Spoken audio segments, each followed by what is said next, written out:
It's a big moment for us this morning. As a matter of fact, it was a big moment for Shaggy just a few days ago. Yeah. And on Monday, if you recall, Shells, we took the time to play excerpts of that fantastic speech that he gave when he was conferred with the honorary doctorate. And we played some of his songs as well. You heard DJ Roy saying all morning long he has been playing Shaggy's music. Yeah. And deservedly so, because we're talking about a global icon in this global connection, a legend himself. Recently received an honorary degree, Doctor of Fine Arts from Brown University, which is an Ivy League university in the United States of America. And he spoke and gave an oration at their Undergraduate Class of 2020 Commencement Ceremony. Yeah. Orville Burrell AKA Shaggy is the only diamond-selling Jamaican dancehall reggae artist. He has sold over 40 million albums, in addition to landing 8 singles on the Billboard Hot 100 singles charts and some 7 albums making the Billboard 200.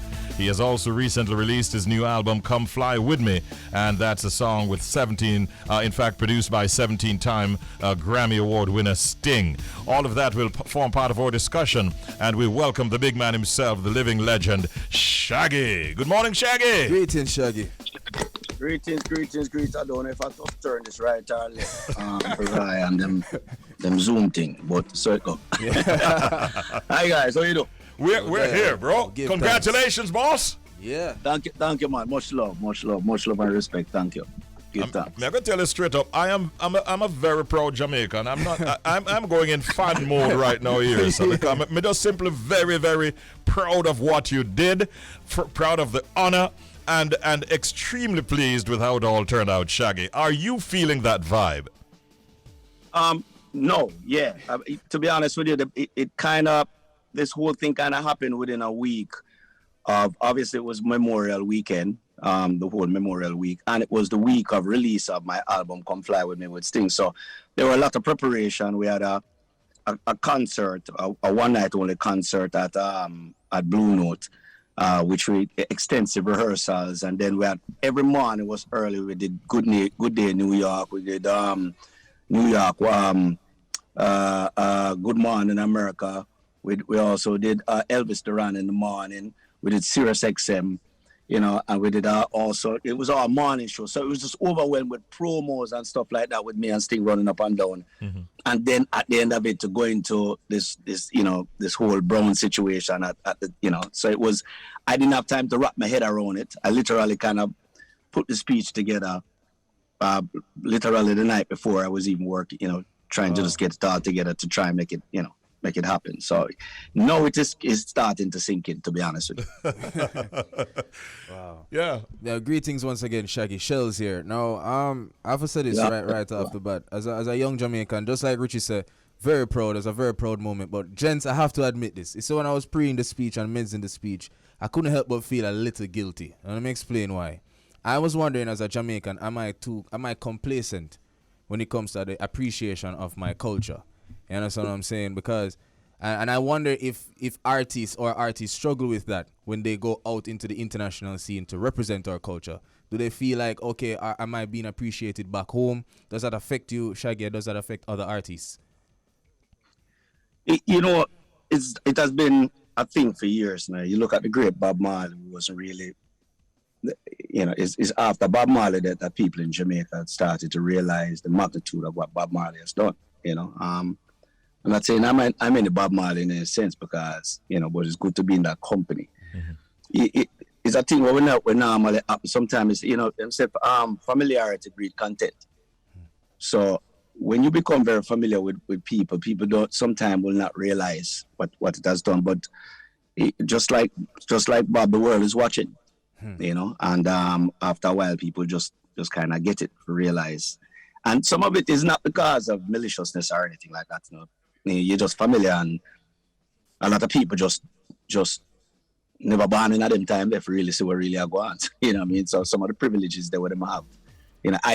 I'm a historian in a way. I go back and check out my greats. Them. I remember meeting Barrington Levy the first time. I feel butterflies like me just meet one of my heroes. I meet Yellowman the first time. Yeah. I remember these things because the privileges that I have as a dancehall or reggae artist came from the struggles of a lot of these people, including the great Bob Marley and Jimmy Cliff and some of them other people, you know. But it's easy because you're just used to them, and that for you to be just kind of take it for granted, you know. So yeah, it's just one of them things, you know. Yeah, DJ Roy, we want to hear your voice in this segment, boss. Welcome, Bridget. I don't even know if I said that, because me and a man had on the phone was about 2 nights ago. I mean, I cussed him off. Yeah, and I mean, really, it literally cuts me off. But Bridget, I said it when Richie, we were connected on Monday, and we were playing some of the you know, your speech, that listening to the speech, and I listened to it like 3-4 times before I got on the air, it brought tears to my eyes, and I said it on air because I know your journey, Shaggy. And I want to take you back, Shaggy, to the year when it was bombastic and bedwalk sensation. And It's 2 different years still. 2 different years. Yeah, but bombastic was 95. Bedwalk sensation was 93. Wow. Anyway, take it though. Whichever year it was, they're great go-togethers. But I'm trying to figure out the story I'm going to tell. Wait for the story, because at that time, Shaggy, because remember we're talking about New York artists and the New York movement. But Baja Dread was the sensation. Everybody said Baja Dread was the sensation, and I think even around that same time, Baja got Record of the Year, and then about maybe 6 months or a year after, Shaggy exploded. Did you think, when all that was going on, when we were in Flatbush and Vanderveer and Parkside and the Brooklyn movement, that you would be sitting today with so many awards, so many Grammys, and working with the legendary Sting? No, not at all. I mean, I wasn't dreaming that far. I knew I wanted to make something of myself. I knew I was just by nature just a really hard worker. I knew I was driven by passion, and I always thought I was going to win at some point. To the magnitude of how much how much I would win, I couldn't tell you that. That was the furthest from my mind. But I just know that at the time when we did a movement, as you can know, Ryan, I don't know if Richie know this, there was a movement out of Brooklyn at the time. And we felt very proud because a lot of artists being played on radio at that time were only artists out of Kingston that was being played. The New York artists them wasn't getting played on radio. True. And a lot of people, David Levy and Sting International at the time had a platform on Kiss FM and ended up playing all records, New York artist records. Yeah. And that really gave us a footing. And what started to happen after that was when the artists them come from Jamaica, dancehallers come from Jamaica and come to shows in New York, they would have us to tango with. I mean, I've seen many times where we enter them stage and the Jamaica artists say, "Who them boy? I mean, I don't even know them tune here." And the man and mash up the place. And it was me, Red Fox, Screechy Dan, Baja Jed, Nike Fungus, Screechy Dan, all of us. That was a movement at the time, Yeah. And so to answer to your question, no, I would have never thought that at all, but I just knew within myself that I was passionate about it, and I had to do something. I had to win. Yeah. Let me tell you something, Shaggy.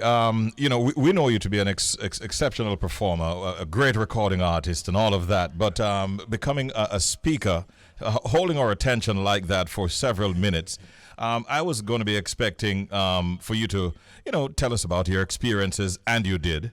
You told us about your accomplishments, and you did. We would have expected you to be emotive, and you were. We expected honesty from you, and you gave us all of that. To me, it was just a complete speech, and this is going to go down in history as one of the big achievements and big moments for our music and our culture. And for that, we want to say once again, congratulations, brethren. Give thanks. I mean, to tell the truth, Richie, I was going to wing this speech. I was going to wing it. because to be honest with you, every time I get, I'm pretty much used to public speaking, and people come there, and I just basically just go off the top of my dome and just make it funny and hit a few pointers in my head and do it. And I kept hearing throughout the week in promo, my publicist asked me, have you written your speech? My manager asked me, have you written your speech? And then Sting come to me and said, do you need help with the speech? And at that point, Star come to me and said, but hold on, they would really expect me to do like a proper speech. and so I think I was on a plane ride and I started jotting down some ideas. And in my mind, I'm saying, okay, I'm getting this prestigious award. So I have to let people know why is it I deserve it. So there's a lot of things that I know people wouldn't know about my journey that I had to put in there. So I jotted those down, the first and stuff like that. Yeah. And then I realized it was Memorial Weekend. And, I'm a veteran. So I tried to tying, the service of me being in the military and the fact that we're celebrating servicemen this week, and just kind of put it in a form that we're all here to serve, and then gratitude was a big part of the speech. So in putting it together, it's really the night before when, that's even I was stumbling on some night because normally if you do a speech like that, you practice it really to a T. But I didn't have the time. I literally was go up there. And even when I did it and finished, I was like, all right, this is sufficient, and I'm do this tune and I'm going to go about my business. But it was after there was a commencement dinner afterwards with put on by the college where some of the alumni would have to talk about each one of the recipients. And beside me was we were on the panel, and beside me was a Nobel Peace Prize winner. And on my other side was the vaccine guy that created all of these vaccines for America, who's one of the leading vaccine guys. And then on the other side of that is the disease control head, the head of disease control of America. Then over the other side is Nancy Pelosi, and then right beside her is Oscar-winning filmmaker, documentarian, all right? And over on the other side is a Pulitzer Prize journalist. And I'm sitting to myself, how did I get on this spot? And it was then that they, when they came up and started to talk to me, they called each person's name, and once my name came up, the crowd roared. And this wasn't students, no, these were senators and congressmen and congresswomen and high net worth donors that were really raving, and then started. Sometimes you don't even realize what you have done, and they kept raving about the speech. And then afterwards, the president of Brown University came to me and says, "This is this is the best reception she has ever had." Oh, fantastic! And I was like, "Wow," So a lot of it was, and then right after that, I got a call yesterday about you talk about speaking. Them calling me to pay me for deliver motivational speech to this law firm, and I'm like, hold on, there's a new thing. This is a new career. But how many people like ourselves here would have told you about your fantastic imitation of Michael Jackson's voice, and also more particularly James Brown? You nailed those. Well, in the speech, these are kids, so you wanted to have a bit of comedy and to be lighthearted. Yeah. And I got a lot of help, Sting looked at me and said, he says, tell him about your journey. Your journey was what inspired me, because, Sting has been pushing me to write a book, because he's just by knowing my stories, he gave me his publisher and be like, yo, we got to get this going. We got to really come up with it, because the story is so great, because he just didn't realize the journey. And once I told him about it, and he was just moved by it. So he says, yo, you got to tell some of that story. And, and I just wanted people to know, why is it that we were getting, why is it that we were chosen for it, Shaggy, I wanted to touch on the new album, because it's different, and you're always kind of, I won't use the word experiment, but dare to be different. Why come fly me to the moon and come fly with me, and why did you take on a project like this? Because you remember, you're talking about iconic song, you're talking about one of the geniuses of his era musically, and the face of white music, both in America and worldwide. Why? By the way, white music that was produced by a lot of black musicians. You know, we got to remember that even Quincy Jones was a producer for Sinatra for years. I can't take credit for this. It is really Sting. You know, I was just literally, you know, without Jamaica, we always hear Bing Crosby and we hear Nat King Cole on Sunday, go to Rice and Peas and Frank Sinatra and Island in the Stream with Kenny Rogers and them people. We hear that every Sunday on Jamaican radio. So we're raised with that repertoire. It's been the soundtracks of our lives. You know, so and while we're on in Norway at the time and on that day off on the boat, I just literally just start playing some Sinatra and just start singing, and he just popping it up and I say, yo, that's your key. You're a baritone tenor. You're the same as Frank Sinatra. I never take it much serious after that. But he just was mesmerized by how I sounded like it. Mm-hmm. And he's like, and that idea just kind of sat around through COVID and everything, and him come back to me and I say, yo, we're at the top of the year, we need to do this. Mm-hmm. And I was a little bit excited because it's something different and I'm allergic to boredom and I like to step outside of the box and I don't really like cookie cutting. But I was a bit fearful because of the repertoire and how huge of a giant that Sinatra was and his fan base. And but I knew if I had to do it with nobody else but Sting because he was such a perfectionist and he's such a musician. Mm-hmm. And I brought these musicians up to my home in Miami from Jamaica, and we sat down and started to do this thing. And within like the third day, when I started to see it take shape, I said, wow, we really have something here. And he was so on point on how to deliver the vocals. He sat there on every note, made sure I hit everything right, and has been a mentor through this whole thing. And what was great about it is that he made me realize something that I didn't know I could do.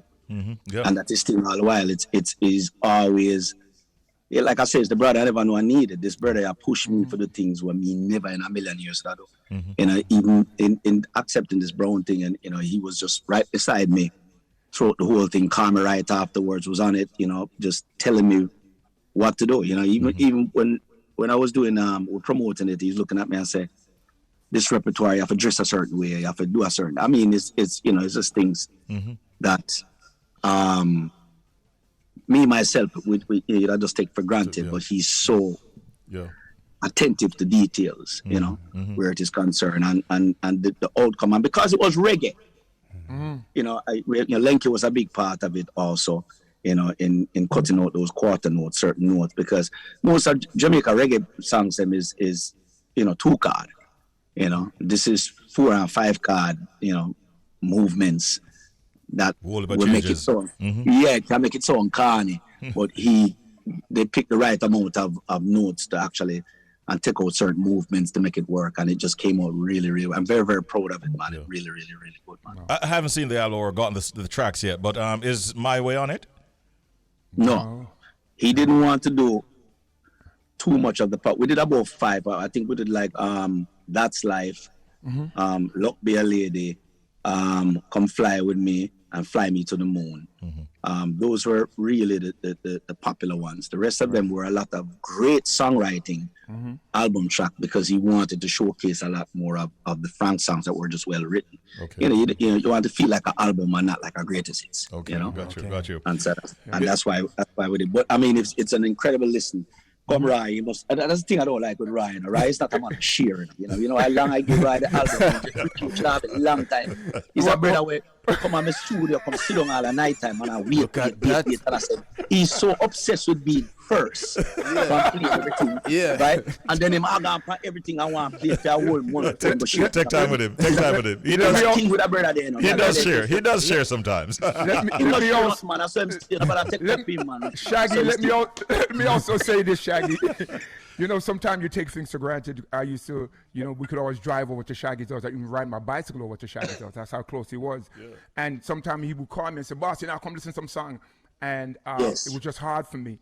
And now that he doesn't live in New York, I'm out to the bridge and miss that drive. No, I'm up wait. No, I'm up wait. They send it to you. Yeah. Like, come down and tell me, say, yo, nah, let's forget that. But my favorite song though on the album, Shaggy, is Witchcraft, and it's a guitar vocal track, the bonus track on the album. It's an amazing album, but the witchcraft, the simplicity of the guitar version, just does it for me. It's an amazing album. People go get it. That was Sting and Martin's idea. Martin is my manager, and a lot of people don't know that my manager Martin, who really put me and Sting together, because he was Sting's A&R for years, from A&M all the way down, and he was my A&R. He was responsible for songs like "Strength of a Woman" and the whole Lucky Day album and everything going on. In fact, he was the head of international at Interscope during the years, from Eminem to Snoop Dogg to everybody that you see, Dr. Dre, all of these, No Doubt, all of these. He signed Lady Gaga, signed LMFAO, signed Ellie Goulding, Tattoo. Martin is a great music man and has been my friend for years, and now manages me also along with Sting. Great. So he literally was the one that said, let's do an acoustic version. He plays every instrumental. So he's just, just a great guy. Yeah. I have to just give him a shout out because, he's just one of those people in my life. Okay. Where's the album available right now? It's on every DSP. Okay. Yeah. Every any digital outlet. We haven't put out vinyl as yet. We will be putting out vinyl, but it is definitely there. So, come Roy, share. He has a link, Richie. You can send me the link here. All right, no worries. Listen, just tell Sting for us that he's a friend of yours. That means he's a friend of Jamaica. Yes, man. And I personally am telling you straight up, Shaggy, I'd love to have a chat with him one of these days, all right? You can make it happen. Yeah. I mean, Sting is a very open person. Yeah. I mean, Sting, people don't know Sting come to Jamaica and them just know Sting come to Jamaica. Sting come check me and live. You know what I mean? We're just not we're not one of them people that try to post up everything we see on Instagram. Yeah. Right. People, you have a life and you have privacy of certain things that you just do. You know what I mean? And I'm not that type of being. I don't, that whole thing where you post up things for the show off on people and this and that. I get it motivated. But for likes and all of them things, to me, it doesn't make who you are. You yourself. It's like buying a car and you put the pretty rims where people don't see the rims and don't focus on the car. Yeah. That's what some of these things are at the time. You yourself should be, I'm with Sting at the time and I see him wear like a t-shirt and my old shoes and walk in our place and the whole place is buzzing. That's what it's supposed to be like. Not you walking in there with some flashing lights and say, hey, I'm here. I actually hosted an event you were performing in Los Angeles, and I wore a suit valued at several $100s, and you turned up in a jeans pants and your t-shirt. Mash up the place and leave with a much bigger paycheck than mine. Shaggy.